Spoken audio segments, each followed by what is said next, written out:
Tax कर, tax के बारे में आज हम लोग बात करेंगे। भारत में एक कर जो व्यवस्था है, इस कर व्यवस्था को अच्छे से समझते हुए आप लोगों को चलना है। यहाँ से कई चीजें पूछी जाती हैं, तो सबसे पहले आपको ये ध्यान रखना है कि एक कर क्या होता है। कर, ठीक है ना।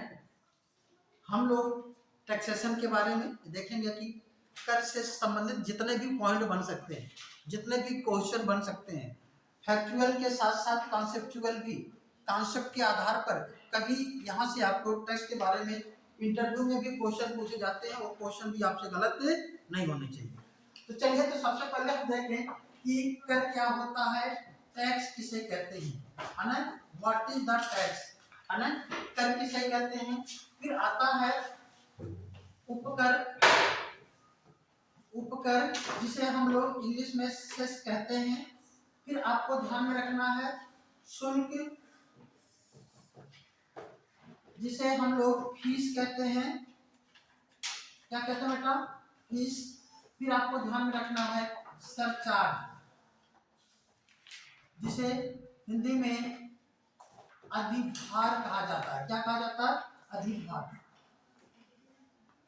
सरचार्ज की हम लोग बात करेंगे, ठीक है ना। सबसे पहले इसमें डिफरेंस समझ लीजिए, है ना। What is the difference between these points, इसमें इन पॉइंटों में क्या जो अंतर क्या है, टैक्स किसे कहते हैं। चलिए, तो कर किसे कहते हैं, कौन बताएगा। कर, कर क्या है, टैक्स की बात अगर हम करें तो कर किसे कहा जाता है। जो वस्तुओं और सेवाओं पर जो सरकार द्वारा अप्रत्यक्ष रूप से लगाया जाता है, जो वस्तुओं और सेवाओं पर अप्रत्यक्ष रूप से, और कोई, ठीक है, ये तो लगाया जाता है, कर ही लगाया जाता है, लेकिन कर किसे कहते हैं। जो इनकम कमाती है उस पे नहीं सर, वो जो मतलब टैक्स कटता है। टैक्स तो कटता है, लेकिन टैक्स क्या है। क्या सरकार के द्वारा वसूला है। केंद्र सरकार के द्वारा वसूला, लिख लीजिएगा एक लाइन में, कर लिखिएगा। कर सरकार के द्वारा, कर सरकार के द्वारा लिया जाने वाला अनिवार्य वस्तु, अनिवार्य वस्तु वह मुद्रा है, अनिवार्य वस्तु वह मुद्रा है जिसके बदले, जिसके बदले सरकार कुछ देने की गारंटी नहीं देती, जिसके बदले सरकार कुछ देने की गारंटी नहीं देती।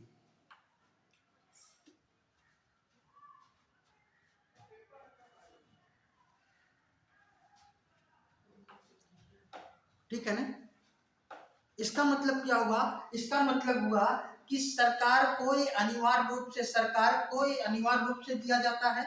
यहाँ पे हमने वस्तु व मुद्रा शब्द का प्रयोग किया, क्योंकि पौराणिक कथाओं के अनुसार या प्राचीन काल में कर के रूप में अनाज दिया जाता था। पौराणिक कथाओं में आपने देखा होगा, राजा हरिश्चंद्र ने अपनी पत्नी से ही कर के रूप में साड़ी का एक भाग लिया था। तो जब हम वस्तु कह देते हैं तो वस्तु किसी भी रूप में हो सकता है, लिया जाने वाला अनिवार्य वस्तु या मुद्रा जिसके बदले सरकार कुछ देने की गारंटी नहीं देती। यद्यपि वह टैक्स इसी उद्देश्य से लेती है कि हम जनता को इसके बदले कुछ सुविधाएं देंगे, कुछ सहूलियत देंगे, कुछ उसके लिए कार्य करेंगे, लेकिन यह कार्य करेगी, सहूलियत देगी कि नहीं देगी, इसकी गारंटी नहीं। उसे क्या कहते हैं, उसे कर कहा जाता है। अब लिखिएगा शुल्क, शुल्क क्या होता है। शुल्क, फीस। लिखिएगा किसी वस्तु व सेवा के उपभोग के बदले, किसी वस्तु व सेवा के उपभोग के बदले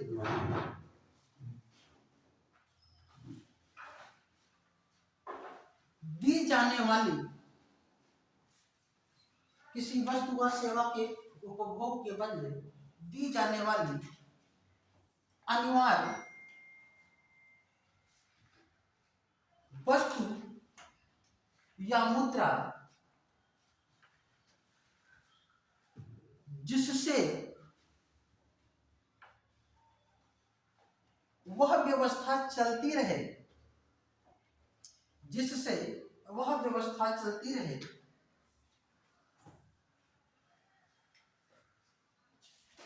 शुल्क कहलाता है। क्या कहलाता है? शुल्क। यहीं पे चीजें और भी आप लोग ध्यान रख लीजिएगा। यहीं पे हम लोग बात कर लेंगे कीमत की, ठीक है। कीमत, प्राइस क्या होती है, ठीक है, इसको भी समझिए। कीमत और शुल्क में अंतर क्या, इस सब में क्या क्या मेजर अंतर है, ध्यान रखिएगा। हम किसी वस्तु को जब हम उसकी कुल उपयोगिता के बदले, किसी वस्तु की जब हम कुल उपयोगिता के बदले जब उसका भुगतान करते हैं तो वह हम उस वस्तु की कीमत देते हैं। तो क्या देते हैं? उस वस्तु की कीमत। जब उसकी उपयोगिता के बराबर जब भुगतान करते हैं, और ध्यान रखिएगा हर वस्तु की उपयोगिता अलग अलग लोगों के लिए अलग अलग होती है। जैसे एक पेन की उपयोगिता एक पढ़ने वाले व्यक्ति के लिए अलग है।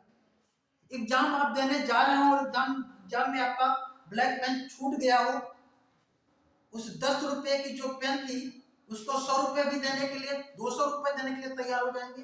समय व्यक्ति अलग अलग है, परिस्थितियां अलग हैं, तो उसकी उपयोगिता उस समय ज्यादा है तो उसकी कीमत कुछ भी हो सकती है। लेकिन वहीं पे एक रिक्शा चलाने वाला व्यक्ति जो 10 रुपए की पेन है उसको 2 रुपए में कोई दे तो लेने के लिए तैयार नहीं है। मतलब उपयोगिता एक ही वस्तु की उपयोगिता अलग अलग लोगों के लिए अलग अलग होती है। तो जब हम किसी भी वस्तु को उसकी उपयोगिता के बदले भुगतान करते हैं तो वह उसकी क्या कहलाती है? कीमत कहलाती है। लेकिन जब हम किसी भी वस्तु का उपभोग करते हैं, सेवा का उपभोग करते हैं और उसकी उपयोगिता के बराबर हम भुगतान नहीं कर पाते, केवल उतना ही भुगतान करते हैं कि जिससे व्यवस्था चलती रहे। क्या चलती रहे? व्यवस्था। और जब हम उस वस्तु या सेवा का उपभोग हमने किया और हमें भी एहसास हो कि हाँ हमने कुछ लिया उसके बदले कुछ दिया, जब इस उद्देश्य से भुगतान किया जाता है तो उसे शुल्क कहते हैं। क्या कहते हैं? शुल्क। जैसे आप यूनिवर्सिटी में जाते हैं पढ़ने के लिए, विद्यालय में आप पढ़ने के लिए जाते हैं तो वहां पे क्या करते हैं? शुल्क जमा करते हैं, क्योंकि जो आपको वहां पे ज्ञान मिलता है वो अमूल्य है, उसका कोई मूल्य नहीं हो सकता। किसी भी ज्ञान को पैसे में तौला नहीं जा सकता, इसलिए केवल आप उतना ही वहां पे पेमेंट करते हैं जिससे व्यवस्था चलती रहे, इसलिए उसे क्या कहते हैं? शुल्क। आपको अंदाजा है जिस महाविद्यालय में, जिस यूनिवर्सिटी में आप पढ़ते हैं, आपको क्या उन बच्चों की, जितने भी बच्चे पढ़ते हैं जो वहां पे फीस जमा करते हैं, उस फीस से किसी प्रोफेसर का या जितने भी स्टाफ है उनका पेमेंट किया जा सकता है? नहीं। केवल स्टेशनरी वगैरह छोटे मोटे काम किए जा सकते हैं, साफ सफाई। आपने केवल इस उद्देश्य से दिया है कि हाँ आपने कुछ लिया है तो दिया है, उसकी कुल कीमत के बराबर भुगतान नहीं किया, इसलिए क्या होता है? शुल्क।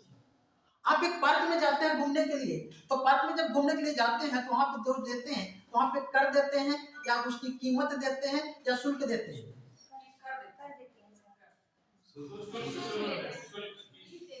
कभी पार्क गई है मैम? नहीं गई। ऐसा नहीं होगा, गई होंगी, लेकिन वहां पे लिखा होता है शुल्क, 5 रुपया 10 रुपया शुल्क। आप कल्पना कीजिए अगर उस पार्क में घूमना हो, आपको आनंद लेना हो पार्क का, तो उतना बड़ा स्पेस लीजिए, वैसे डेकोरेट कीजिए, फिर इसके बाद सुबह शाम आप घूम पाएंगे? संभव है? नहीं संभव है ना, उसकी इतनी कीमत है ना। लेकिन आप केवल 10 रुपए 5 रुपए दे करके आप उसका पूरा यूज करते हैं और ऐसे हक से यूज करते हैं जैसे वो आपका ही। ये क्या है? ये शुल्क है, उसकी कीमत आप नहीं दे रहे। ध्यान रखिएगा इस चीज को। वो क्या हो गया? आपका कर सरकार लेती है उसके बदले कुछ देने की गारंटी नहीं देती है। देगी नहीं देगी कोई मतलब नहीं है, जब उद्देश्य ही होता है कि देगी। ठीक है ना। शुल्क है, हम उसकी उपयोगिता के बराबर भुगतान नहीं करते हैं, केवल व्यवस्था चलाने के लिए करते हैं। जब हम किसी वस्तु का उपयोग इस उपयोगिता के बराबर भुगतान कर देते हैं तो उसकी क्या कहलाती है? क्या कहलाती है? समझ में आ रहा है? चलिए अब बात आता है उपकर क्या होता है। लिखिएगा उपकर शेष।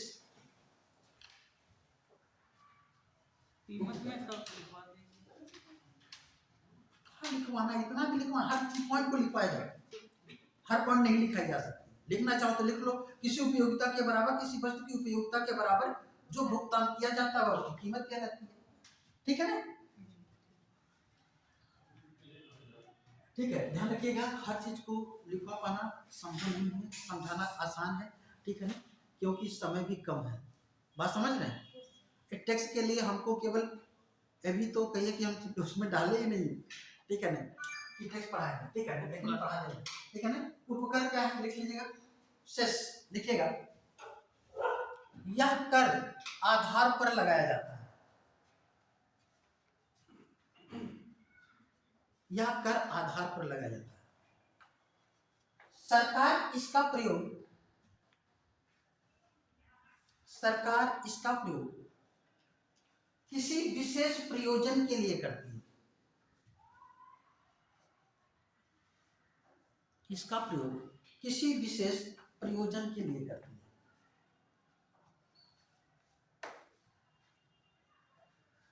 जैसे शिक्षा का उपकर।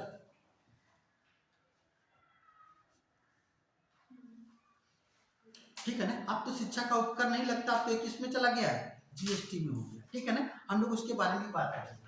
ठीक है ना। तो जैसे शिक्षा का उपकर अगर हम बात करें कि ठीक है ना, तो एक क्या है अधिभार, क्या है एक कर जो है आधार पर लगा। अभी उसके बारे में बात कर लेंगे। फिर लिखिएगा शुल्क उपकर हो गया, अधिभार लिख लीजिएगा, अधिभार सरचार्ज लिखिएगा। यह कर दायित्व पर दिया जाता है। यह कर दायित्व टैक्स लायबिलिटी पे, यह कर दायित्व पर दिया जाता है,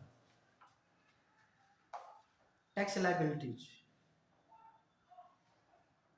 सरकार इसका प्रयोग अपने बजटरी घाटे को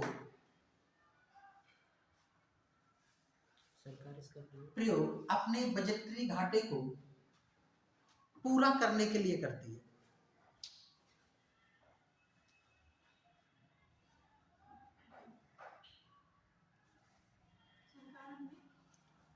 बजटरी घाटे मतलब जो फिजिकल डिफिसिट होती है उसको कंप्लीट कर मेंटेन करने के लिए करती है। बजटरी घाटे को पूरा करने के लिए करती है, ध्यान रखिएगा।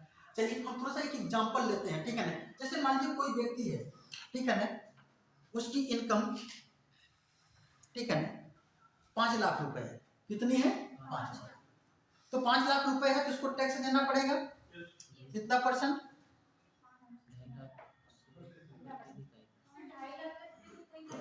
कोई कर नहीं लगेगा। 2.5 लाख से 5 लाख तक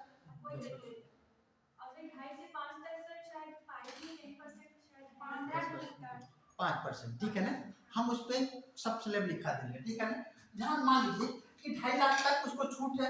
अब इस 2.5 लाख पे 2,50,000 ठीक है ना, इसे टैक्स देना कितना? 5%। 5% इसका क्या करेगी? टैक्स देगी। तो 5% ये तो टैक्स का भाग हो गया। इसी के आधार पर 3% अगर मान लीजिए उपकर लिया जाता है, कितना? 3%। तो 3% अगर उपकर लिया गया तो कितना हो जाएगा? ठीक है ना, ये जो भी होगा।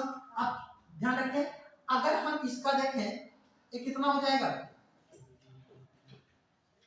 कर कितना हो जाएगा? कर दायित्व कितना इसका हो जाएगा? टैक्स लायबिलिटी कितनी हो जाएगी इस पे? भाई 5 गुणे 5 कितना हो जाएगा? 5 बच्चे 25, 5 दूनी 10 और 2 12, कितना हो जाएगा? 1 0। हाँ 12,500 क्या हो जाएगा? उसका टैक्स हो जाएगा। क्या हो जाएगा? टैक्स। तो तो उसको जितना टैक्स देना होगा, और फिर इसका 3% अगर हम निकाल लें तो कितना हो जाएगा, अब 3 से गुणा कर लीजिए तो कितना हो जाएगा, 7,500 7,500 7,500 क्या हो जाएगा, उपकर हो जाएगा। क्या हो जाएगा, उपकर। और यह कट करके कहां चला जाएगा, जिस उद्देश्य के लिए लगाया गया है उस उद्देश्य को पूरा करने के लिए चला जाएगा। जैसे शिक्षा के लिए लगाया गया तो शिक्षा के लिए, है ना। स्वच्छ भारत अब कर लगाया जा रहा था पहले 0.5% का, अगर उसके लिए लगाया जाता तो उस पर चला, तो सब जीएसटी में शामिल हो गया, हम उस पर बात कर लेंगे, ठीक है ना।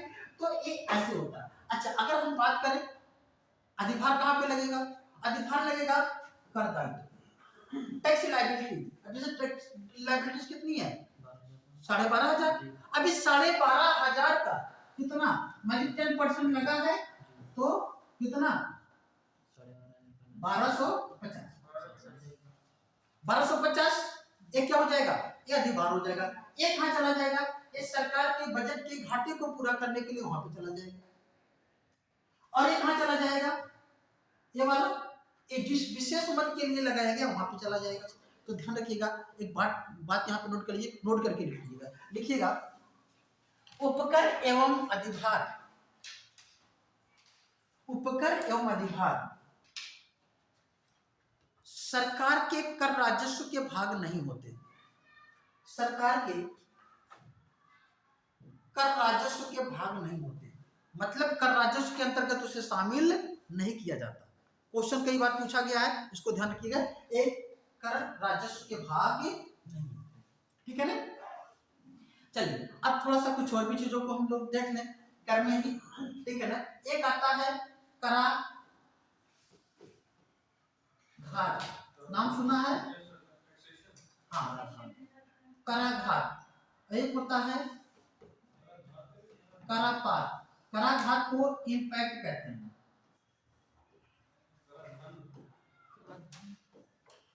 कराधान को टैक्सेशन होता है, इसे इम्पैक्ट कहते हैं। करापात को इंसिडेंस कहते हैं।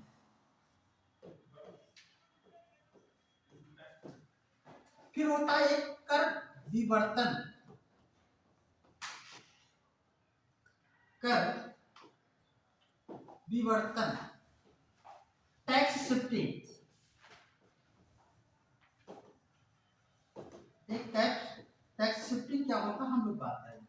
फिर होता है प्रत्यक्ष कर, डायरेक्ट टैक्स, डायरेक्ट टैक्स। एक होता है अप्रत्यक्ष कर, इनडायरेक्ट टैक्स। क्या है, इनडायरेक्ट टैक्स, है ना। अप्रत्यक्ष कर को परोक्ष कर भी कहते हैं। क्या कहते हैं बेटा, परोक्ष कर। अब इसको समझिएगा, ये है क्या, कराघात क्या होता है, इम्पैक्ट, क्या है, इम्पैक्ट। एक एक लाइन इसमें आप लिखते चलेंगे और समझते चलेंगे। लिख लीजिएगा, जहां पर कर आरोपित किया जाता है या लगाया जाता है, जहां पे कर आरोपित किया जाता है कराघात कहलाता है। कर लगाया जाता है या आरोपित किया जाता है कराघात कहलाता है। करापात लिखिएगा, इंसिडेंस, जो वास्तव में कर देता है करापात कहलाता है। जो वास्तव में कर देता है करापात कहलाता है। इंसिडेंस, ठीक है ना। अच्छा, क्या लोग कर देना चाहते हैं, नहीं देना चाहते, ठीक है ना। देखिएगा, जब कर के भार को दूसरों पे टाला जा सके, कर के भार को दूसरों पर टाला जा सके, कर विवर्तन कहलाता है।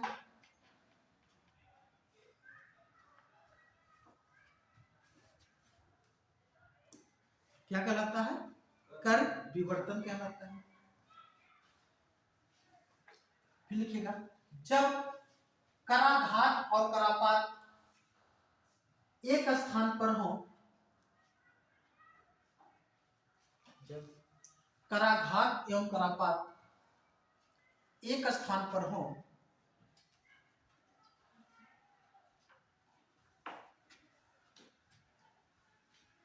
प्रत्यक्ष कर कहा जाता है। जैसे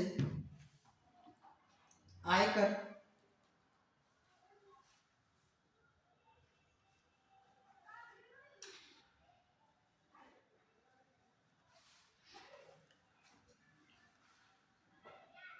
जब अप्रत्यक्ष कर में जब कराघात और करापात अलग अलग स्थान पर हो,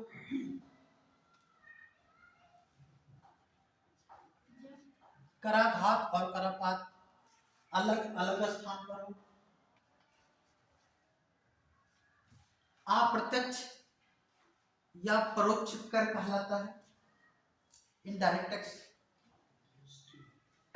जैसे बिक्री कर,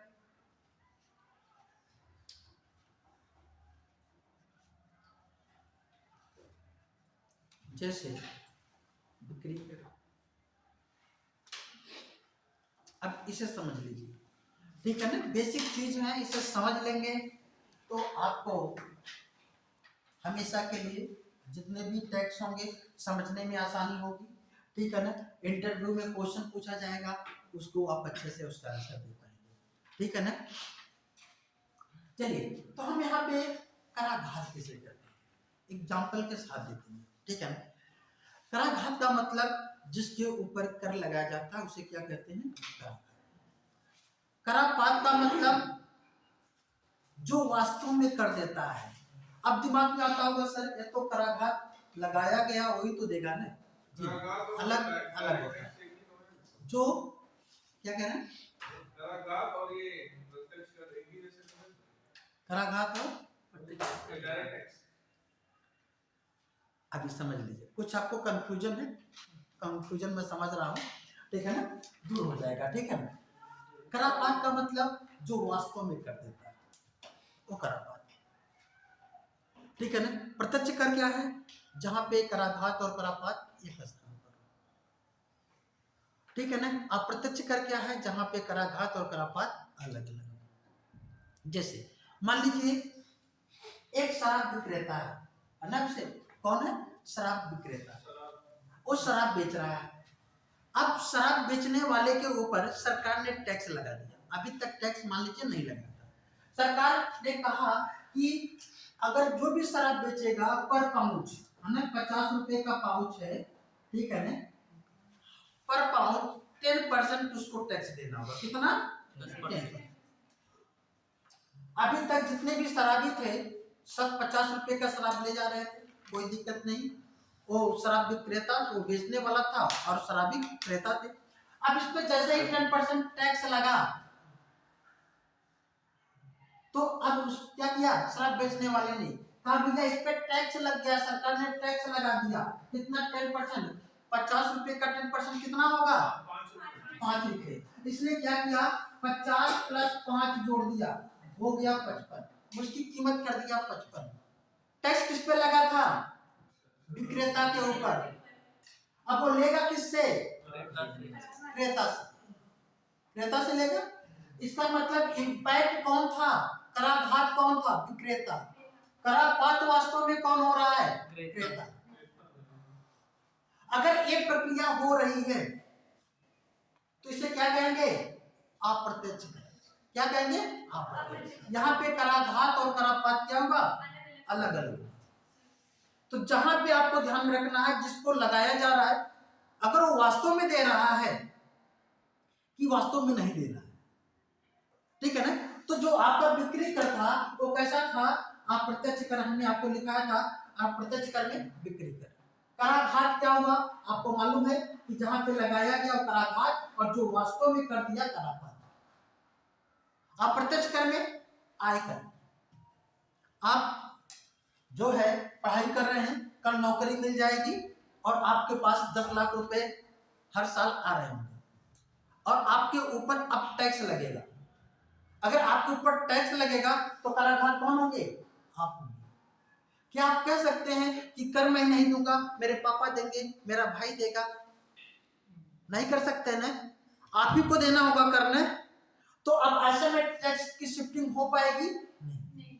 कराघात भी आप, करापात भी आप। जब कराघात और करापात एक ही स्थान पर हो तो उसे कहते हैं प्रत्यक्ष कर। जैसे आयकर क्या है? प्रत्यक्ष कर। इसी कसौटी पे आप सबको रख लीजिए, जितने भी टैक्स हैं, कि क्या जिसके ऊपर लगाया जा रहा है वास्तव में वो दे रहा है। अगर वो दे रहा है तो क्या होगा? प्रत्यक्ष कर। अगर नहीं दे रहा है तो क्या होगा? अप्रत्यक्ष कर। इसी कसौटी पे आप जितने भी दुनिया के या इंडिया में जितने भी टैक्स है आप इसको पहचान लीजिए।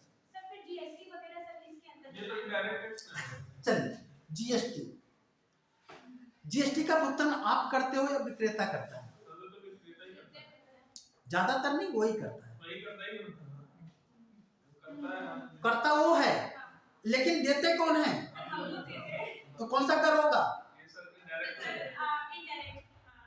तो जैसे बस वाला मैं लेके गई थी रुपए बच्चों को, तो उसने बोला कि आप अगर जीएसटी भी लेंगी तो आपको 2500 ज्यादा देना पड़ेगा, अगर नहीं लेंगी जीएसटी बिना तो नहीं देना पड़ेगा। हाँ, तो सीधी सी बातें हैं कि उसको ये था कि अगर आप बिलिंग ले रही हैं, बिल ले रही हैं, ओरिजिनल ले रही हैं, तो इसका मतलब कि उसको टैक्स दिखाना पड़ेगा कि हमने बेचा। वह सिर्फ कह देगा कि हमने अपनी गाड़ी खड़ी करके रखा था तो टैक्स नहीं देंगे वो। जब उसको आप शो करेंगे कि नहीं हमको शो करना है तो कहेगा कि आपको जीएसटी देनी पड़ेगी, क्योंकि हमको भी टैक्स देना पड़ेगा। तो देगा तो वो न, लेकिन लेगा किससे? आपसे। तो कैसा टैक्स हुआ? ठीक है ना। अब हम लोग इस पे देख लेते हैं, ठीक है ना, केंद्र सरकार के जितने भी कर हैं और राज्य सरकार के कर, फिर हम लोग देखेंगे। लिखिएगा केंद्र सरकार के प्रत्यक्ष कर, केंद्र सरकार के प्रत्यक्ष कर।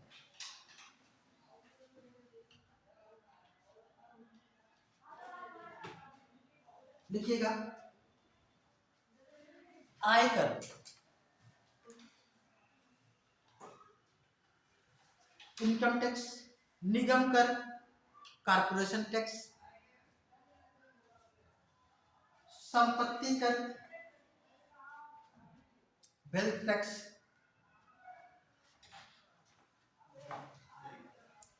ये तीनों क्या है? प्रत्यक्ष कर। कैसे? आयकर को हमने समझा दिया। निगम कर, निगम कर किसे कहते हैं? देश के मिल फैक्ट्री कारखानों पे लगने वाला कर निगम कर कहलाता है। किस पे? मिल फैक्ट्री कारखानों पे लगने वाला कर क्या कहलाता है? निगम। हम लोग निगम कर के बारे में अच्छे से पढ़ेंगे, ठीक है ना। तो अब बताइए, अगर किसी फैक्ट्री पर टैक्स लगाती है सरकार तो फैक्ट्री वाला देगा या उसके वर्कर देंगे, या शिफ्ट कर सकता है कि हम नहीं देंगे, हमारी बगल वाली फैक्ट्री देगी? शिफ्ट कर सकता है, उसी को देना पड़ेगा। कैसा करूंगा? प्रत्यक्ष कर। निगम कर कैसा है? प्रत्यक्ष कर। संपत्ति कर, किसी की संपत्ति पे टैक्स लगा दिया गया, जब संपत्ति पे लगेगा तो क्या टाला जा सकता है? कैसा कर होगा? अब लिखिएगा केंद्र सरकार के अप्रत्यक्ष कर, केंद्र सरकार के अप्रत्यक्ष कर। लिखिएगा केंद्रीय उत्पाद शुल्क, केंद्रीय उत्पाद शुल्क।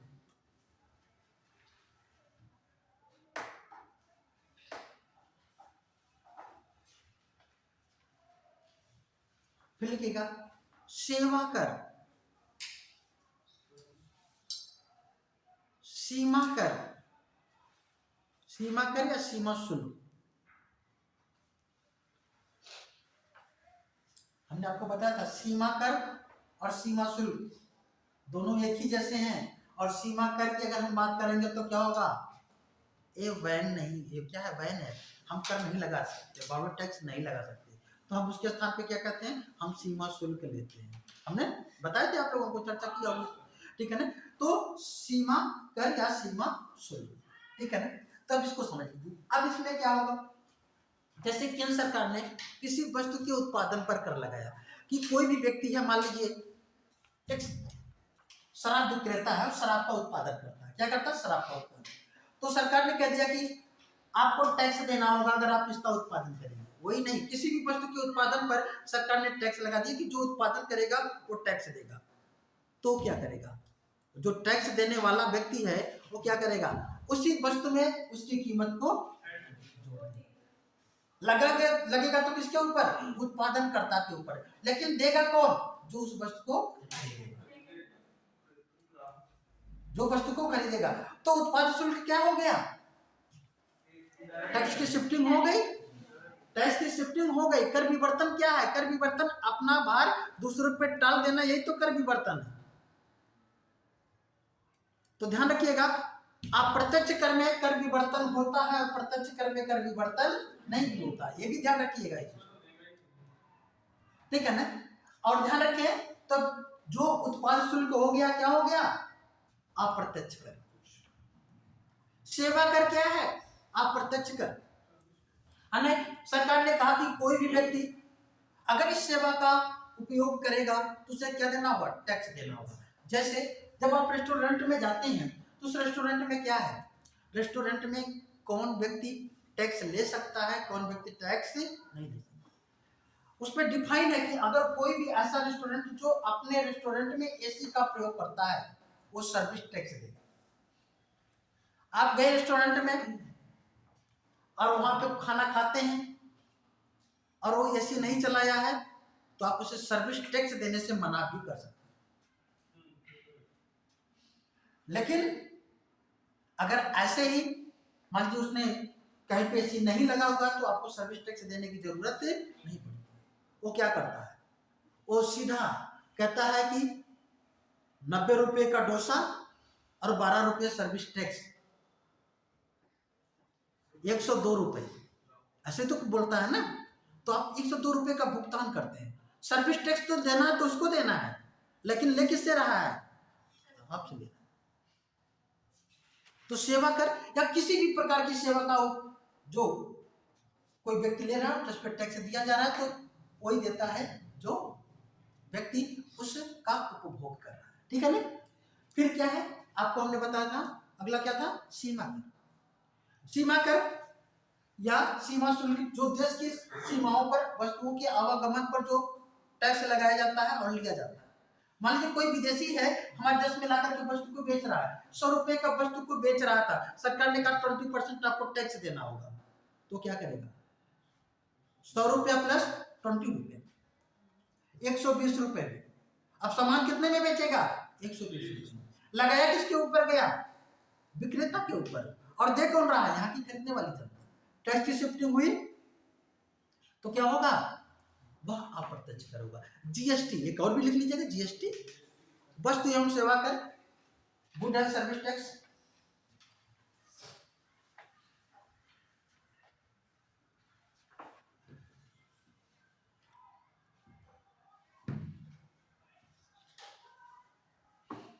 ठीक है, अब लिखिएगा राज्य सरकार के प्रत्यक्ष कर। राज्य सरकार प्रत्यक्ष कर,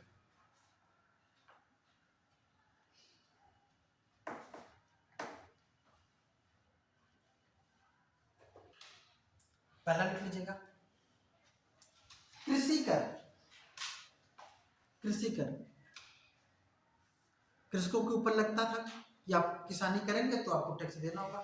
ब्रैकेट में लिख लीजिएगा वर्तमान में इसका आरोपण नहीं होता, नहीं लगाया जाता कृषि कर, ठीक है ना।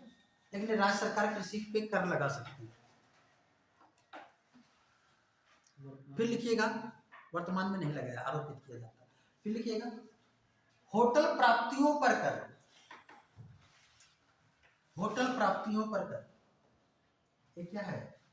प्रत्यक्ष कर है। थोड़ा सा अंतर समझिएगा, होटल पर कर और होटल प्राप्तियों पर कर दोनों अलग है। होटल पर कर का मतलब जो होटल पे कोई होटल चला रहा है तो उस पे टैक्स लगा है। तो कोई अगर होटल पे अगर टैक्स लगा है तो जब भी कोई व्यक्ति जाता है अगर उसमें ठहरता है तो कहता है कि एक रूम का 1000 रुपए और प्लस 18% जीएसटी। या सेवा कर, सर्विस टैक्स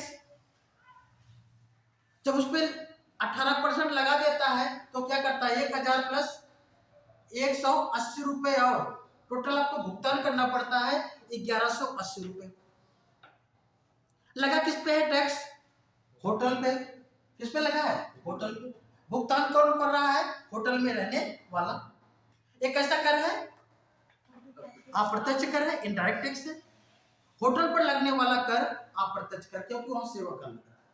लेकिन होटल प्राप्तियों पर कर, मतलब होटल मालिक को जो होटल से आय होती है उस पर राज्य सरकार ने टैक्स लगा दिया कि जितने भी होटल चलाने वाले हैं उनकी संपत्ति पे जो भी वो आय प्राप्त करते हैं उसका 10% टैक्स देना होगा। अब होटल प्राप्तियों पर कर टाला जा सकता है, वो टाल सकता है कि हम नहीं देंगे, हमारा कर्मचारी देगा, नहीं कर टाल सकता ना। तो होटल प्राप्तियों पर कर क्या है? प्रत्यक्ष कर है, और होटल पर लगने वाला कर क्या है? अप्रत्यक्ष कर। समझ में आ रहा है बातें? क्लियर हो रहा है कि नहीं? तो इस चीज को एकदम डिफाइन आप करते हुए चलेंगे।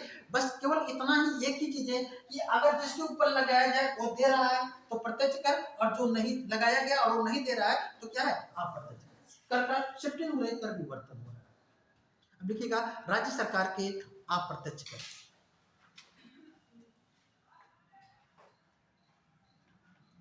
राज्य सरकार के अप्रत्यक्ष कर, ठीक है ना। राज्य सरकार के अप्रत्यक्ष कर में कौन कौन से हैं? ठीक है ना। राज्य सरकार के अप्रत्यक्ष कर, ठीक है ना। कौन कौन से अप्रत्यक्ष कर है? पहला लिख लीजिएगा राज्य उत्पाद शुल्क। राज्य उत्पाद शुल्क, स्टेट एक्साइज ड्यूटी, ठीक है ना। राज्य उत्पाद शुल्क। फिर लिख लीजिएगा बिक्री एवं व्यापार कर, है ना, cell and trade tax.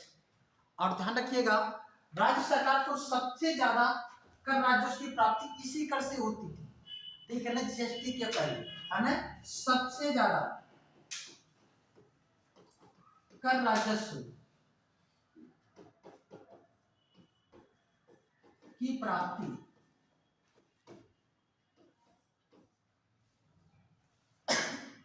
GST से पूर्व, क्योंकि जीएसटी में शामिल हो गया है ना, इसी से होती थी, ठीक है ना। फिर बिक्री कर हो गया, फिर लिख लीजिएगा बिक्री एवं व्यापार कर। फिर हाँ, जीएसटी से पूर्व, मतलब जब जीएसटी नहीं था तो बिक्री एवं व्यापार कर था, ठीक है ना। तो जीएसटी पूर्व सबसे ज्यादा इसी से राज्य सरकार को इनकम होती थी, आय होती थी, ठीक है। फिर लिख लीजिएगा मनोरंजन कर।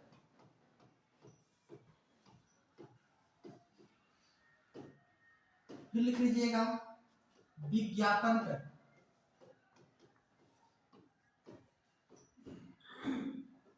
फिर लिख लीजिएगा औषधि कर।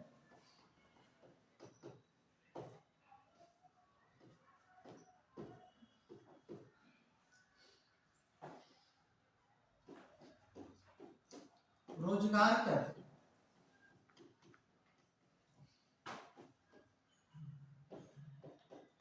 सौंदर्य प्रसाधन कर।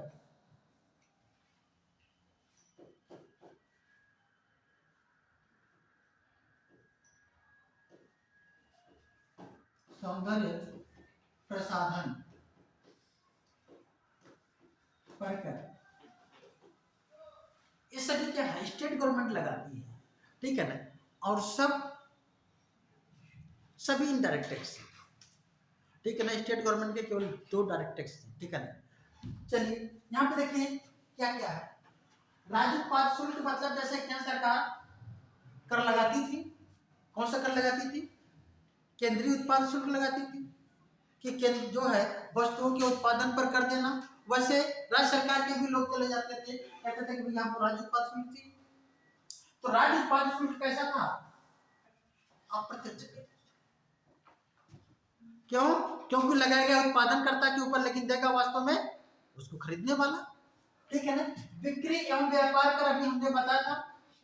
ठीक है ना। वस्तुओं की बिक्री पर जब कर लगता है तो कौन देता है वास्तव में?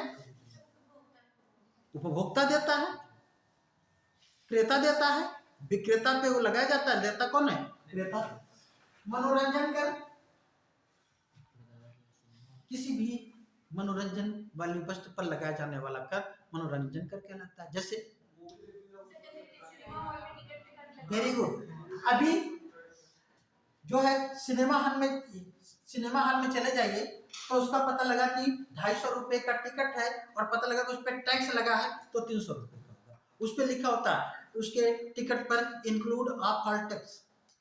जितने भी वस्तु आप खरीदते हैं उसकी कीमत देते हैं, उस पर लिखा होता है इंक्लूड ऑफ ऑल टैक्स। मतलब टैक्स लगा है, इसकी वजह से उसका मूल्य ज्यादा है। अगर कुछ मूवी ऐसी होती है जो बहुत ही ज्यादा सामाजिक दृष्टि से बहुत अच्छी होती है, समाज में सभी लोगों को देखना चाहिए, है ना, उसे टैक्स फ्री कर दिया जाता है। जब टैक्स फ्री जैसे ही मूवी होती है वैसे उसका मूल्य क्या हो जाता है? सस्ता हो जाता है। ठीक है ना।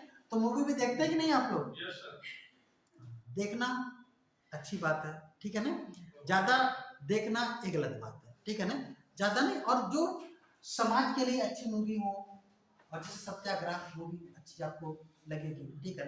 जो मतलब मूवियाँ कुछ अच्छी होती हैं जो आप पढ़ें उसको देखेंगे तो आपको प्रेरणा मिलती है, खुद लगता है कि कुछ पढ़ाई लिखाई और भी करना चाहिए, कुछ अच्छा काम करना चाहिए। ठीक है ना। तो बकवास मूवियों से बचिए। अच्छी मूवी जो टैक्स फ्री हो जाए, समझ जाइए कि वो क्या है अच्छी मूवी है, तो उस पर जो है देखना चाहिए। ठीक है। कुछ लोग तो कहते हैं टैक्स क्या है, मूवी अगर देख लेंगे तो गुनाह हो जाएगा। ये मानसिकता बदल दीजिए। ठीक है ना। गुनाह नहीं होता। ठीक है। और जीवन का एक अंग है, सब कुछ करना चाहिए, बस पढ़ाई को इतना भी बोरिंग ना बना लीजिए। ठीक है ना, कि आगे सब रास्ते अवरोध हो। ठीक है ना। एकदम मस्त रहिए, अच्छे से पढ़िए, अच्छे से अपने कामों को अंजाम दीजिए, उसी में इंटरटेनमेंट भी कीजिए, कोई भी गलत बात नहीं। ठीक है ना। अति जो है अति किसी भी बात की होती है वो गलत हो जाता है, चाहे पढ़ाई की क्यों ना अति हो जाए। ठीक है ना। तो पता लगा कि साइको टाइप के हो जाएंगे। ठीक है ना। हाँ अति। ठीक है ना। समझदार हैं आप लोग। ठीक। मनोरंजन कर। ठीक है। फिर क्या है? विज्ञापन। विज्ञापन पर जो एडवर्टाइजमेंट होते हैं उस पर टैक्स कौन लगाता है? उस पर टैक्स स्टेट गवर्नमेंट ही लगाती है। ठीक है ना। आप लोग देखते हैं कि एक से एक एडवर्टाइजमेंट होता है। ठीक है ना। पता लगा कि आप लोग देखते हैं कि कोई जो है टीवी में देखते हैं है ना, कि एक से एक परफ्यूम का देखते हैं कि इतना अट्रैक्टिव उसका होता है कि परफ्यूम आप लगा लीजिए तो लोग ऑटोमेटिक खींचते हुए आपके पास चले आएंगे। देखा कि नहीं ऐसा? हमें लक्ष्य साबुन का हमको याद आता है, उसमें दिखाता है कि अगर उसको लगा लीजिए तो आप आसमान घूमने लगेंगे। ये रियल लाइफ में होता नहीं है।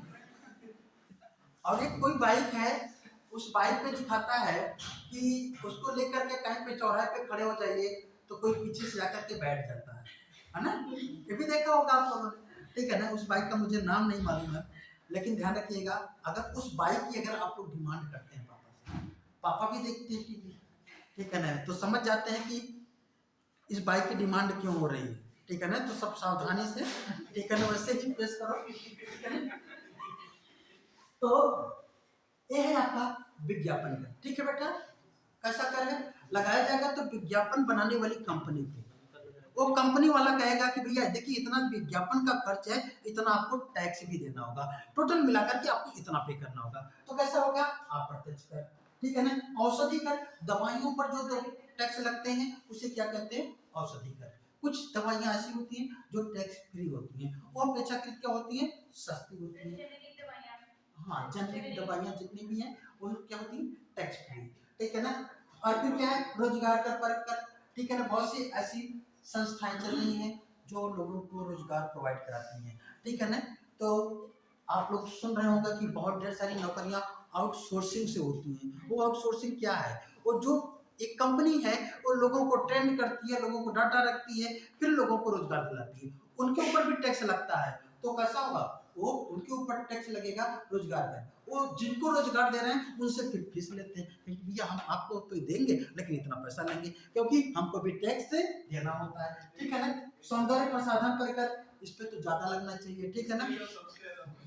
हाँ, इस पे तो आप लोग समझ रहे हैं कि ठीक है ना, इस पे टैक्स, इस पे इतना टैक्स, सबसे ज्यादा टैक्स इसी पे लगता है। ठीक है ना। क्योंकि अगर देखें तो एक सीमा के बाद ये सभी क्या है, सौंदर्य प्रसाधन एक सीमा के बाद, मतलब थोड़ा बहुत तो किया जा सकता है। ठीक है ना। लेकिन एक सीमा के बाद ये क्या हो जाता है, एक लग्जरी गुड्स हो जाती है। ठीक है ना। क्या हो जाती है, लग्जरी गुड्स। तो लग्जरी गुड्स जैसे ही ये बनती है उस पर टैक्स बढ़ जाता है। जितनी भी लग्जरी गुड्स होंगी उस पर टैक्स क्या होगा, ज्यादा होगा। जैसे आपका एसी है, एसी क्या है, एसी का उपयोग लग्जरी गुड्स, ठीक है ना, तो उस पर टैक्स ज्यादा होगा।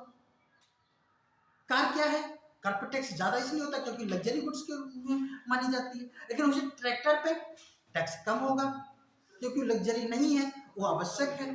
ठीक है ना। तो आप समझ लीजिए कि आप किन वस्तुओं का उपभोग कर रहे हैं ज्यादा। ठीक है ना। हो गया यहाँ तक, ठीक, क्लियर हो गया। केंद्र सरकार, राज्य सरकार के कर,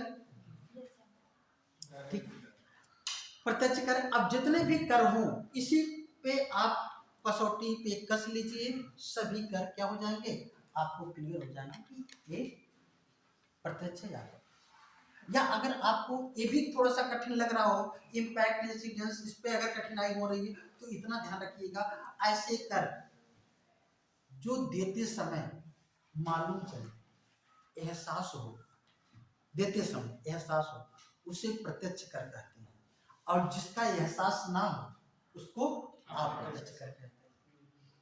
क्या कहते हैं, अप्रत्यक्ष। मतलब जब आप इनकम टैक्स देते हैं तो आपको एहसास होता है कि हम इतना टैक्स, पूरी सैलरी इनकम टैक्स में चली जाती है 90,000 97,000 सब चला जाता है, एहसास होता है ना, तकलीफ होती है ना। ठीक है ना। तो ये मालूम चलता है कि हाँ टैक्स का भुगतान किया। जमा करती 5,000 मंथली, हाँ तब भी सर पूरा 45,000 50,000 तक जाता है। चलिए, तो मतलब कि आप एहसास हो रहा है, लग रहा है ना टैक्स दे रहे हैं, लेकिन जब वस्तुओं पे लेते हैं, जब सामान को खरीदते हैं, आप लोग दवाइयाँ खरीदते हैं, सामान खरीदते हैं, तो आपको तकलीफ सी होती है नहीं, क्यों इतना कहते हैं, मूल्य बढ़ गया। और वो भी ज्यादा नहीं कहते हैं, आप तो नहीं कहते होंगे कि मूल्य बढ़ गया। ठीक है। ठीक है। हाँ महंगी हो गई, लेकिन उसका भुगतान करते समय उतना एहसास नहीं है, तो उसे क्या कहेंगे, हाँ प्रत्यक्ष कर। क्या कहेंगे, आप इस पे भी आप देख सकते हैं। ठीक है ना, आप पहचान लेंगे। ठीक है ना, प्रत्यक्ष कर, अप्रत्यक्ष कर। अच्छा चलिए, अगर अब हम बात करें कि आपको एक टैक्स अफसर बना दिया जाए, है ना, असिस्टेंट टैक्स कमिश्नर। ठीक है ना, और आपसे कहा जाए कि इस कर को आपको प्रत्यक्ष कर और अप्रत्यक्ष कर को के माध्यम से कर राजस्व की प्राप्ति करनी है। आपको ये दो ही स्रोत है, या तो प्रत्यक्ष कर या तो अप्रत्यक्ष कर। तो आप किस कर को ज्यादा बढ़ाने के पक्ष में होंगे और किसे कम करने के पक्ष में होंगे। प्रत्यक्ष कर अप्रत्यक्ष करों में आपको बढ़ाना होगा तो आप किससे बढ़ा करके कर राजस्व को बढ़ाने की कोशिश करेंगे। इनडायरेक्ट को इसमें ये होगा कि लोग जो देते समय मतलब थोड़ा लोगों को मालूम ना चाहिए। अप्रत्यक्ष कर का जो पूरा भार है सब जनता पे आ जाता है, मतलब पूरा का पूरा भार सर आम पब्लिक पे आ जाता है। गरीब लोग भी होते हैं, उनको एक ही चीज खरीदनी होती है। तो जितनी इनकम ज्यादा हो उस पे प्रत्यक्ष कर को ही हमें बढ़ाना चाहिए, ताकि सर जो अमीर लोग हैं वो सर दे। अगर व्यक्तिगत रूप पर अगर सभी पर लगाया जाएगा तो हो जाएगा।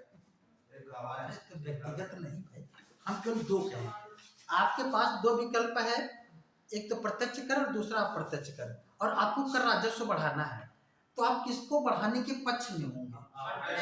अप्रत्यक्ष में जाएगा।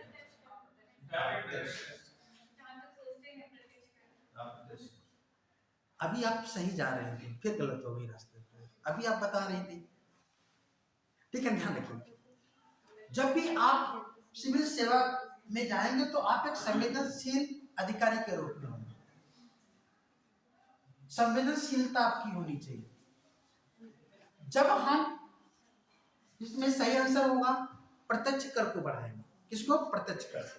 क्यों, क्योंकि प्रत्यक्ष कर आपको यह दिखाई दे रहा है कि ये अमीरों से लिया जाने वाला कर है।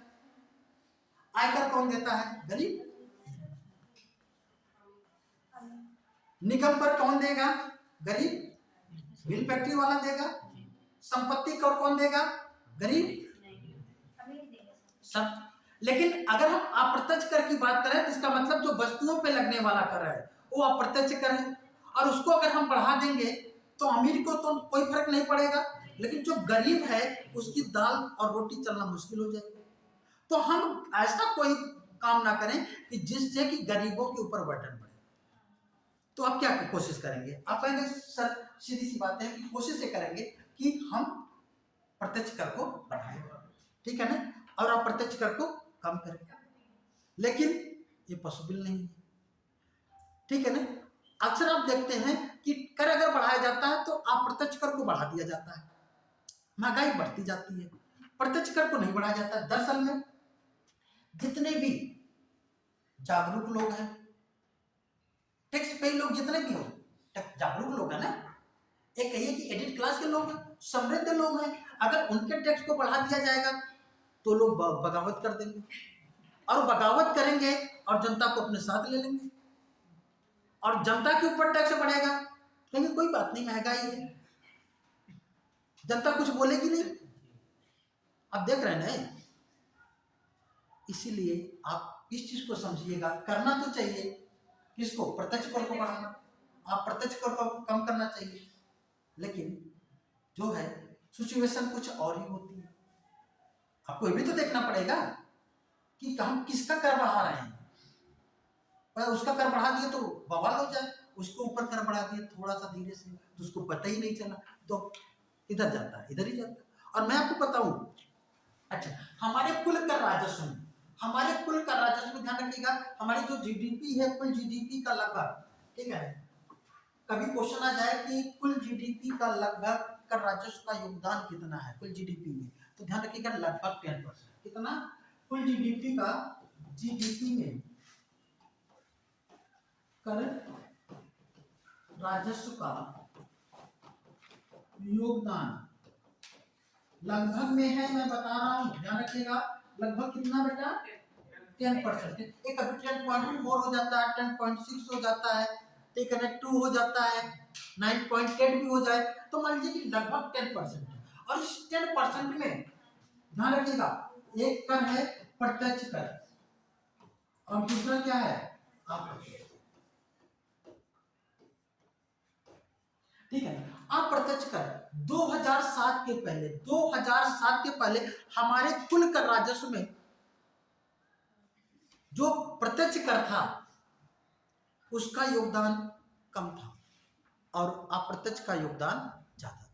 पहली बार, ठीक है ना, हमारे कुल कर राजस्व में, ठीक है ना, 2007 में, कब? 2007 में, ठीक है ना, ये आधे से अधिक हुआ, आधे से कम, और यहाँ पे आधे से अधिक, ठीक है ना, इसको ध्यान रखिए पहली बार, ठीक है। इसके बाद ये चीजें हमेशा ही बढ़ती जा रही है, ठीक है। अब हेडिंग डालिएगा,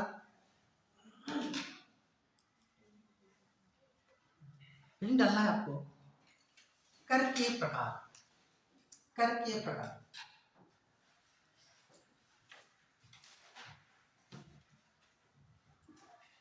कर के प्रकार, ठीक है ना, टाइप्स ऑफ टैक्स, है ना, टाइप्स ऑफ टैक्स, कर के प्रकार। अगर हम कर की बात करें तो कर कितने प्रकार के होते हैं? प्रत्यक्ष, अप्रत्यक्ष तो लगाने के आधार पर होगा, ठीक है। अब यहाँ पे देखिएगा, पहला प्रगतिशील कर, क्या होता है? प्रगतिशील कर, प्रगतिशील कर, इसे प्रोग्रेसिव टैक्स कहते हैं। क्या कहते हैं? प्रोग्रेसिव टैक्स, प्रगतिशील, ठीक है। दूसरा लिखिएगा प्रतिगामी कर, प्रतिगामी कर, इसे कहते हैं रिग्रेसिव टैक्स, रिग्रेसिव,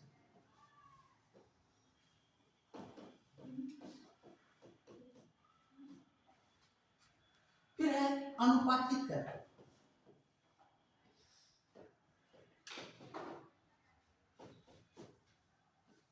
अनुपातिक कर,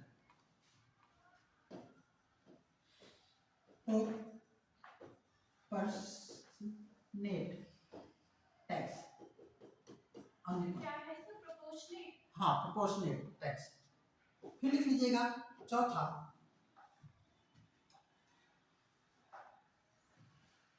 अधोगामी कर,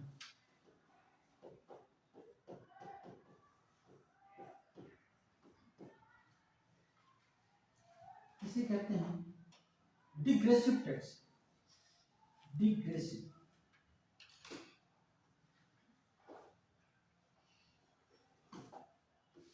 डिग्रेसिव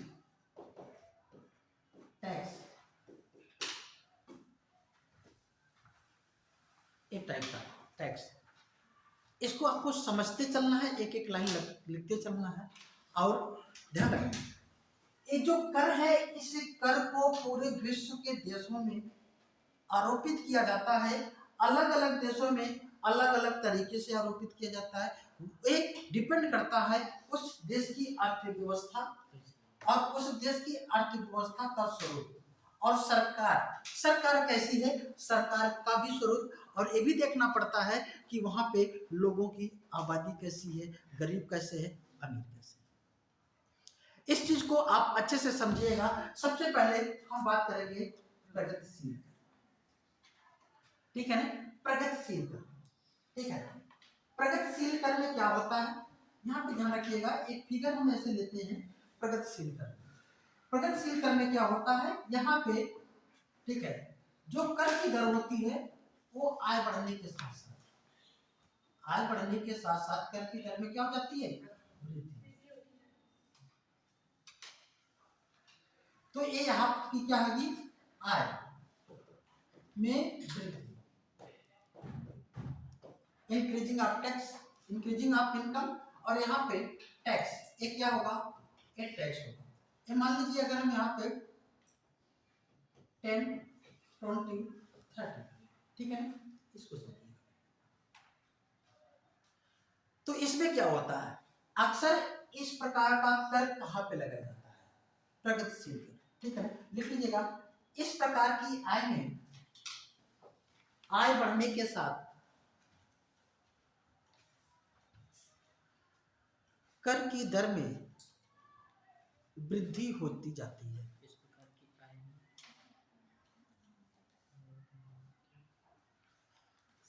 इस प्रकार की कर में आय में वृद्धि के साथ कर की दर में वृद्धि होती जाती है।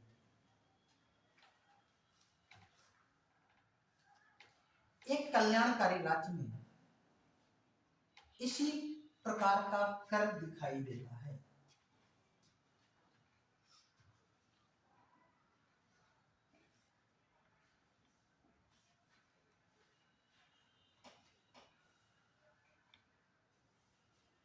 इस प्रकार के कर में गरीबों का संरक्षण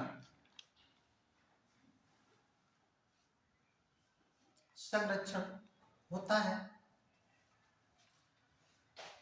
किंतु निवेश प्रभावित होता है।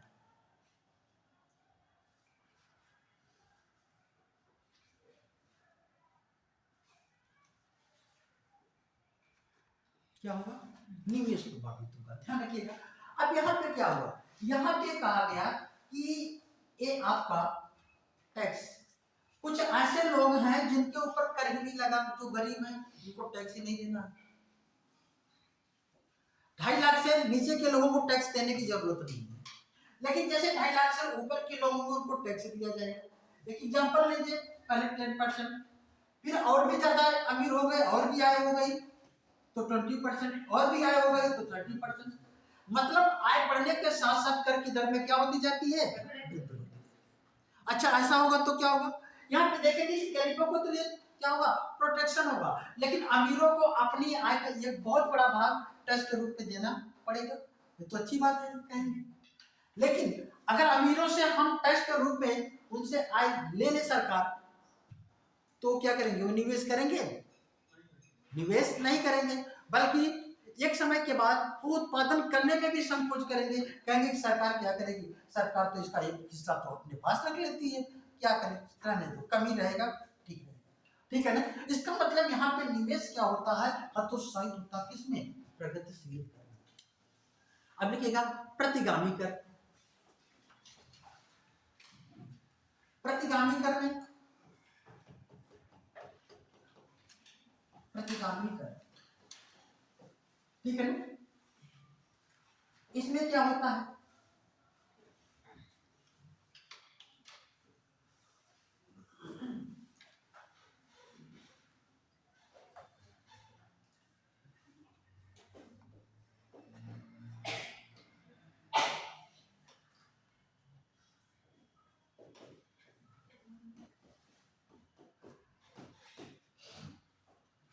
लिख लीजिएगा, इस प्रकार के कर में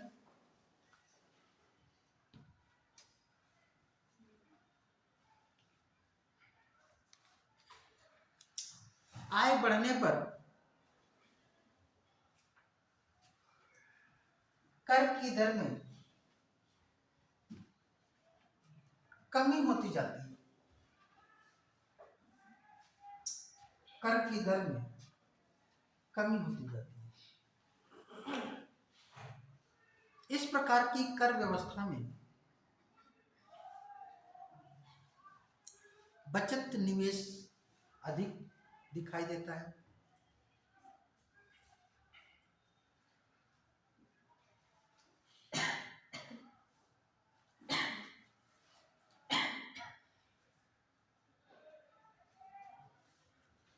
चलिए अब इस चीज को समझिएगा। एक हमारे देश में एक ऐसा वर्ग है जो गरीबी रेखा के नीचे जीवन यापन करता है, ठीक है ना, और गरीब है, उसके अंदर उपभोग की प्रवृत्ति गरीबों में ज्यादा पाई जाती है, अमीरों में उपभोग की प्रवृत्ति कम पाई जाती है। उपभोग की प्रवृत्ति अमीरों में कम। कहेंगे सर ये कैसे, ध्यान रखिएगा, प्रवृत्ति का मतलब उसकी आय का एक जितना भाग है वो किस पे खर्च करता है। सर उसकी खाने और जो रहने की व्यवस्था में उसका सैलरी का बहुत ज्यादा परसेंटेज खर्च हो जाता है उसमें, परसेंटेज खर्च होता है, ठीक है। ये नियम भी था सर, होम साइंस की बुक में मैंने पढ़ा था 10th क्लास के जी ध्यान रखिएगा। होता क्या है, जो गरीब व्यक्ति है, गरीब व्यक्ति के पास हर चीजों की कमी होती है। क्या होती है, कमी होती है। उसके पास शिक्षा भी नहीं है ना, संसाधन भी नहीं है। अगर जैसे ही उसके पास, मान लीजिए एक गरीब व्यक्ति है, उसके पास 1 लाख रुपया दे दीजिए, तो क्या करेगा, वो फटाफट उन सब वस्तुओं को यूज करने की कोशिश करेगा जो उसके पास नहीं है। जिसके बिना काम चल सकता था वो जाकर के टीवी खरीद लाएगा, एक मोबाइल ले लेगा, जो मतलब जिसके बिना भी उसका काम चल सकता है। लेकिन अगर एक अमीर व्यक्ति के पास वो 1 लाख रुपया दे दीजिए तो क्या करेगा, वो रखा रहेगा या इन्वेस्ट करेगा, कहीं पे दूसरी जगह सोचेगा। अब यहीं पे कहा जाए कि हम अमीरों की आय बढ़ा दें या गरीबों की आय बढ़ा दें। गरीबों में एक चीज और भी, कुछ अत्यंत इतने गरीब होते हैं कि उनकी आय कितनी भी बढ़ा दीजिए, पैसा उनको दे दीजिए, जाकर के शाम को जो है शराब पी जाएंगे। ये 90% दिखाई देता है। अगर सरकार क्या करे, गरीबों को पैसा दे दे कि लोग आपके बच्चों को राशन नहीं देंगे, आपके बच्चों को कपड़ा नहीं देंगे, ये नहीं देंगे, आप एक काम करिए, आपको हम आपके अकाउंट में पैसा देते रहेंगे। उसके अकाउंट में पैसा चला जाए तो क्या उसके बच्चे की पढ़ाई होगी? सर जैसे यूनिफॉर्म का एग्जांपल है, पहले यूनिफॉर्म बना के देती थी गवर्नमेंट, अब क्या कर रही है, अब पैसे दे देती है, तो सर बहुत सारे पेरेंट्स अब यूनिफॉर्म नहीं बनाते, नहीं बनाते। और ध्यान रखिएगा, गवर्नमेंट क्या है, गवर्नमेंट तो एक तरीके से ध्यान रखिएगा कि गवर्नमेंट तो को अपनी जनता को खुश करना, उसको वोट लेना है, ठीक है ना। अब जो ये यूनिफॉर्म थे, अब यूनिफॉर्म के लिए पैसा आता था, ठीक है ना। अब जो टीचर थे वो उनको बना करके देना ही होता था, चाहे पैसे भी दे, भले सस्ता मद्दा दे दें, लेकिन थोड़ा सा कटौती भले करता है, लेकिन उनको देना ही होता था। अब अभिभावक के पास पहुंच गए, अब वो क्या करता है, और कहिए कि अगर सही अभिभावक है तो ठीक है, उसके पास समस्याएं हो तो बच्चे का वो ना बनवाया हो, लेकिन कुछ ऐसे अभिभावक हैं जो क्या है शराब हर शाम को जाकर के थोड़ा सा पी लेते हैं, उसी में कहीं धीरे धीरे पैसा खत्म हो गया। तो क्या गरीबों को जैसे आय बढ़े तो उनसे टैक्स लेना चाहिए या छोड़ देना चाहिए? लेना चाहिए। अगर आप इस पॉइंट ऑफ व्यू से देखते हैं कि उसके अंदर उपभोग की प्रवृत्ति ज्यादा है, तो सरकार उससे टैक्स ले ले, उस टैक्स के पैसे से उन्हीं के लिए, उन्हीं के बच्चों के लिए शिक्षा दे, कपड़े दे, उनको स्कॉलरशिप दे, ये अच्छी बात है कि खराब बात है? तो सरकार टैक्स लेती है लेकिन कुछ देने की गारंटी नहीं देती है, लेकिन देने के लिए किसी के लिए तो टैक्स लेती है। अगर इस तरीके से कर रही है गरीबों के प्रति, तो गरीबों को तो खराब लगेगा ना। लेकिन हक किसके बात में है? उनके पास, उन्हीं के पक्ष में है। तो अब यहां पे ध्यान रखिएगा, अगर हम प्रगतिशील कर की बात करें तो वहां पे गरीबों को संरक्षण मिल रहा है, वहां पे निवेश करता है, उसकी आय बढ़ रही है, उससे टैक्स ले रहे हैं, और जो कि मिल फैक्ट्री कारखाने लगाता तो हतोत्साहित हो रहा है। यहाँ पे क्या हो रहा है? यहाँ पे आय बढ़ने के साथ साथ टैक्स में कमी हो जाती है, ठीक है ना। पहले गरीब थे तो ज्यादा टैक्स देते थे, अब अमीर होते जा रहे हैं, मतलब समझदार भी होते जाएंगे, ठीक है ना। इसके बाद आपसे टैक्स कम लिया जाएगा, आप बचत करेंगे, और जब बचत करेंगे तो निवेश करेंगे, ये अच्छी बात है। दोनों अपने अपने स्थान पे कुछ उसके मेरिट है, उसके कुछ डिमेरिट है, ये डिपेंड करता है कि इकोनॉमी कैसी है। लेकिन अगर हम बात करें तो दोनों ही कर प्रणाली सही उपयुक्त नहीं, ठीक है ना। क्यों? क्योंकि हर व्यक्ति के लिए अपना अलग मूल्य होता है। फिर तीसरा हम देख लेते हैं अनुपातिक कर। अनुपातिक कर क्या है? अनुपातिक कर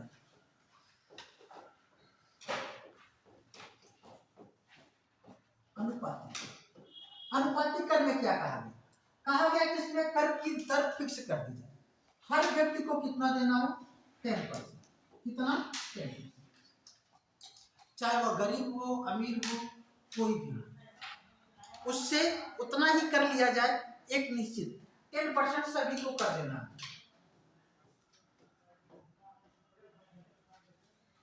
ध्यान रखिएगा, जो मैं बातें कर रहा हूं ये आपको मेंस के साथ साथ इंटरव्यू में बहुत काम करने वाला है, ठीक है ना। और तैयारी आप लोग केवल प्री परीक्षा की नहीं कर रहे हैं, बल्कि मेंस और इंटरव्यू सबकी कर रहे हैं, ठीक है ना। जिससे कि सिलेक्शन, फाइनली तो सिलेक्शन मात्र रखता है ना, प्री परीक्षा रखता है, फाइनल सिलेक्शन। तो इसलिए हर चीज को अच्छे से समझिए, कोई मन में क्वेश्चन बने तो जरूर पूछिए, ठीक है ना। अब इसमें क्या है? इसमें कहा गया कि हर व्यक्ति से केवल 10% टैक्स लिया जाएगा। मतलब अगर कोई 100 रुपये कमाता है तो 10 रुपये, 1000 कमाता है तो 100 रुपये, 1 लाख कमाता है तो 10,000, 1 करोड़ कमाता है तो 10 लाख, मतलब 10% ही उससे कर लिया जाए। तो क्या यह कर व्यवस्था अच्छी है? नहीं सर। क्यों?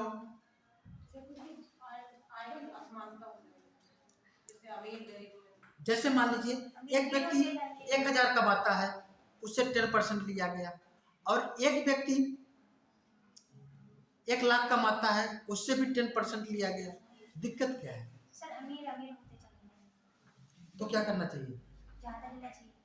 अमीरों से ज्यादा ले लेना चाहिए, तो निवेश नहीं करेगा तो विकास कैसे होगा?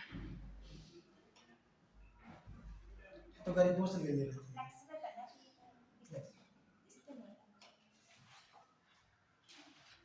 ध्यान रखिएगा, ये कुछ मामलों में लोगों को लगता है कि ये न्याय संगत है कि सभी को एक समान कर लिया गया, तो जिसकी जितनी आय होगी वह उतना भुगतान कर देगा, लेकिन ये न्याय संगत नहीं है।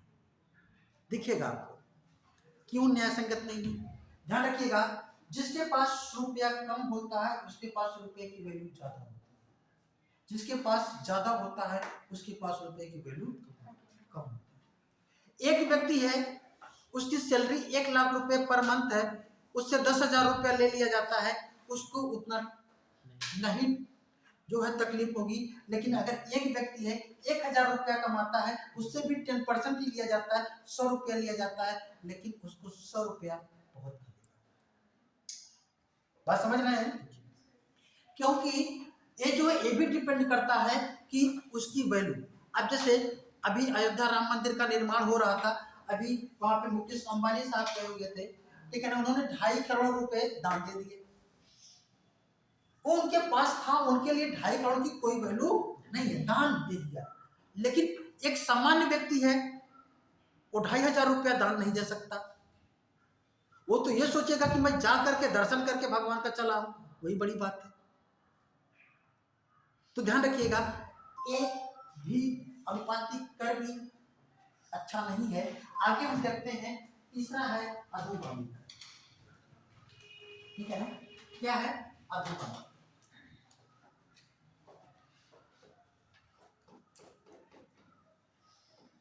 अधोगामी ना डिग्रेसिव टैक्स।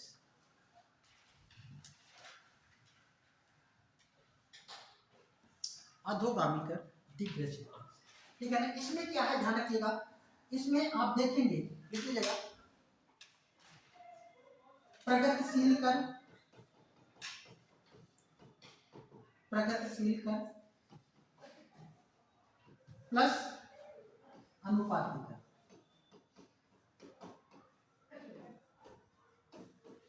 प्रगतिशील कर प्लस क्या है,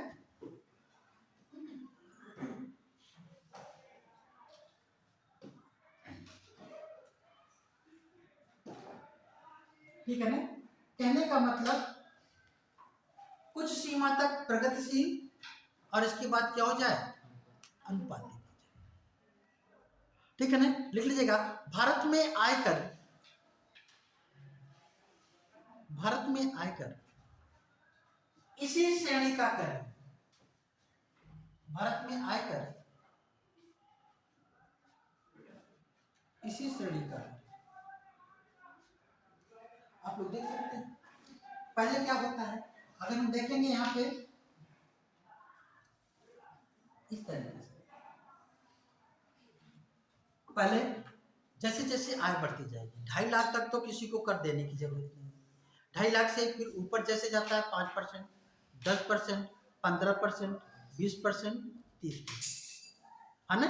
मतलब जिसकी इनकम 15 लाख रुपए हो जाएगी, उसको कितना देना होगा, 30%। 30% का मतलब समझ रहे हैं, 1/3 टैक्स जा रहा है।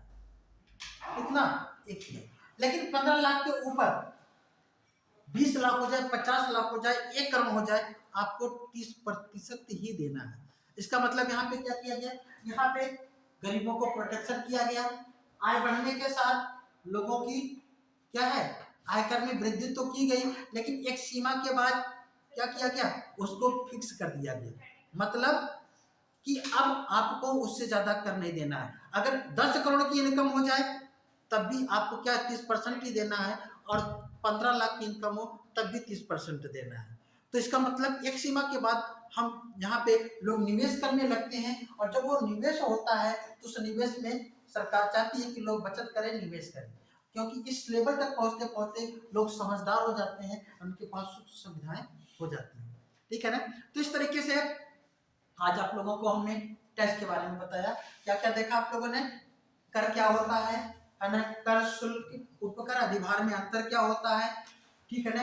फिर प्रत्यक्ष कर किसे कहते हैं, अप्रत्यक्ष कर किसे कहते हैं, केंद्र सरकार के कर, ठीक है ना, राज्य सरकार के कर, ठीक है ना।